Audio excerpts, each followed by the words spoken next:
Hi guys, so brilliant. Last recording, I was absolutely shattered after washing the van.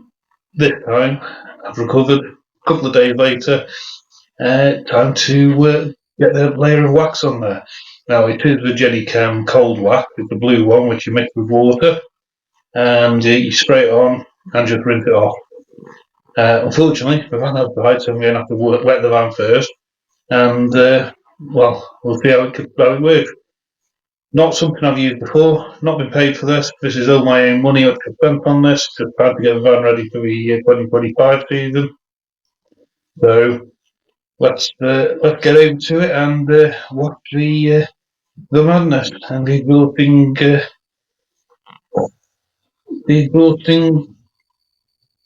events that take on. So catch you in a bit. Please watch to the end, and if you like this, please hit the like button, subscribe to it, and there'll be more to come. Cheers, guys. Speak to you in a bit.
So guys, that was exhausting. Van's now all nice and waxed.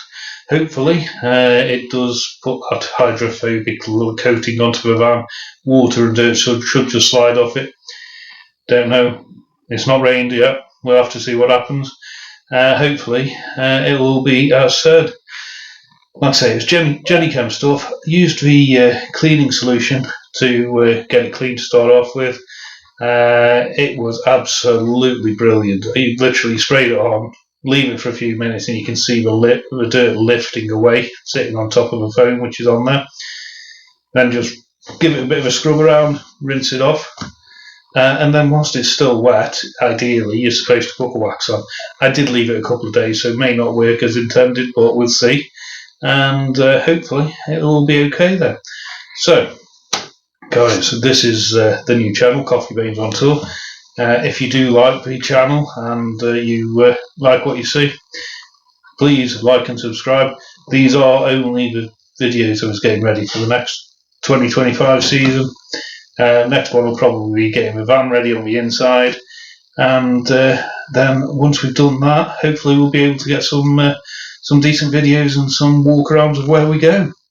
So, like I say, guys, like the channel, subscribe to the channel, click that bell notification if you want a notification when I upload a new video. And if you got a comment, send me a comment. Any questions about Jenny Chem products, send it over. I'll answer as honestly as I can do. Like I say, this is my own thing. I haven't been paid by Jenny Chem. They haven't asked me to do this, but I think they're very good products. So, guys, thanks for watching. Stick with me. We'll get some more videos up as soon as possible. Cheers, ta-ra, bye.